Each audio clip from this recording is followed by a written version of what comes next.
The intensely serious third grader in this photograph is concentrating on his first science project, one of several original ideas that will eventually bring him fame. The young man is Daniel Bricklin. Dan's interest in science later grew to include computers, and after graduating from high school in 1969, he moved on to MIT, where he met a fellow computer enthusiast named Bob Frankston. Bob and Dan had been working at MIT on the Multics project, a forerunner of Unix. After MIT, Dan went to Digital Equipment Corporation, where he worked on one of the first word processing programs for the PDP-8. Dan then went back to school in Cambridge, only this time at the Harvard Business School, where the business of numbers was being taught on a blackboard, and that led to an idea. The idea for VisiCalc was born out of the same kind of frustration that has enabled many inventors to come up with great products. Dan was sitting in a Harvard Business School class, and at Harvard we tend to have what's called 3 cases a day, and we analyze business situations. We have to run a lot of numbers. And Dan was probably daydreaming a little bit, and he said, boy, there's got to be a better way to recalculate numbers and look at business analysis, and he came up with the idea for VisiCalc. The first challenge was to explain to people, what it was, and I chose the term visible calculator because words like ledger and things, or spreadsheet for that matter, were totally meaningless to most people. They didn't know what a spreadsheet was. Nobody ever heard of it. That was a big clunky thing where you filled up a table and put all these numbers in. So only production managers and a few people used it. In 1979, the first version of VisiCalc, or Visible Calculator, came out, and it didn't take long to catch on. The program's appeal to business users created a whole new market for the personal computer, which was then considered a hobbyist's gadget. And some computer vendors who saw the program's potential became the first VisiCalc evangelists. Well, there were 2 reactions. There were those people who had been deeply involved with spreadsheets on timeshare and things like that, and they said, give me one, because it was so much easier to use. The rest of the people, we had a very interesting initial reaction, which was, gee, that's a nice program, but we don't do spreadsheets. Because they had never done spreadsheets, because they couldn't do spreadsheets, because it took too long to change one thing and if you made one mistake. So it really took those few people who really understood its value to start really, and those few who caught it quickly, and that's really what started this tremendous explosion. Even though the price of VisiCalc quickly went up, sales continued to increase. Accountants and financial planners were clamoring for this new electronic spreadsheet, and it was not hard to see why. Until VisiCalc, number crunchers wrote spreadsheets by hand, filling enormous ledgers with tiny figures. One change meant having to rewrite the entire page. The idea that this whole process could be done electronically was revolutionary. It was pretty funny. I'll never forget the first time I got VisiCalc. I went through the tutorial and I put together this little projection for somebody to see how much life insurance they'd need. And I hit the compute button and I started having fun with it, seeing what would happen with the numbers. And the guy that I was working for walked by my desk and he looked down at it and he said, so how are you coming with this thing? And I said, well, watch, if I change this number here and press this button, everything changes. And so, he watched it, and in those days, the computers were so slow that you'd actually see the numbers change each column.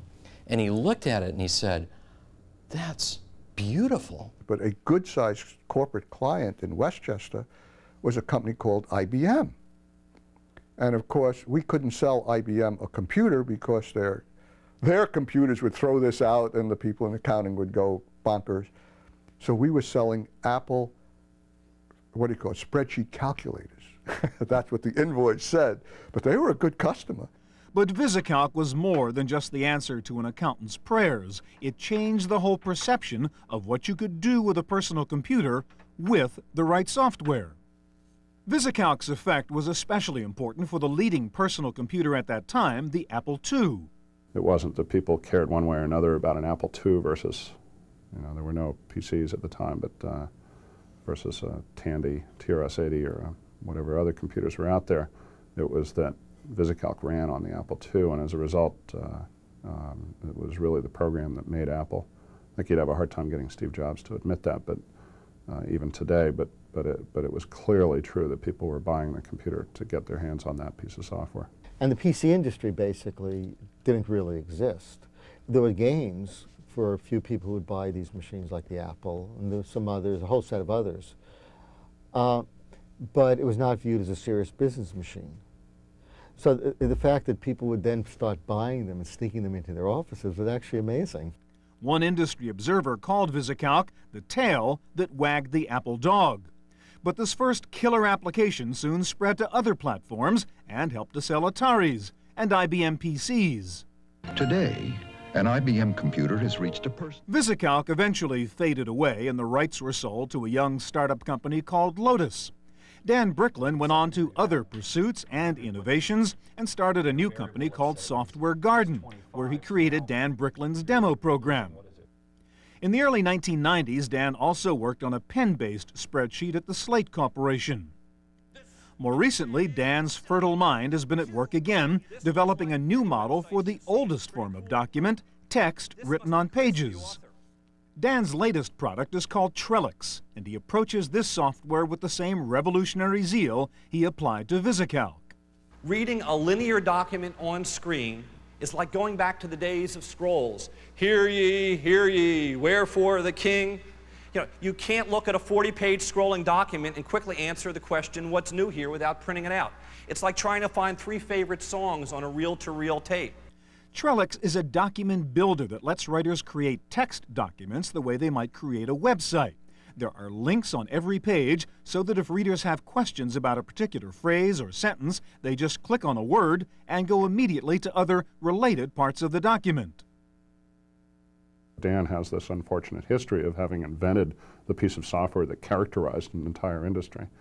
And, how do you follow an act like that? So people think of him as a one-product guy, but Dan has a mind and a way of looking at the world and a perspective where he can understand a problem and come up with a creative solution to it using technology. And he uses technology like an artist uses technology. From college student to inventor to entrepreneur, Dan Bricklin's influence on the personal computer industry runs wide and deep. Almost 20 years ago, fuzzy green VisiCalc numbers on Apple monitors gave the fledgling computer business the boost it needed, and just at the right time. What Dan did was take the computer, which in those days was either a trivial calculator or a game machine with its unapproachable mainframe, and made it to be a device you actually work with. The computers were something you would use personally and be able to control. I think he should be remembered for giving life to this technology, this box of transistors and CPUs, etc., and given a reason for people to spend the money to buy it because it gave back to them value that was useful. In reflecting on all this, I've come to the conclusion that the Apple II and the PET and the TRS-80 were all the prenatal parts of our industry. VisiCalc was birth. We had no industry until there was VisiCalc.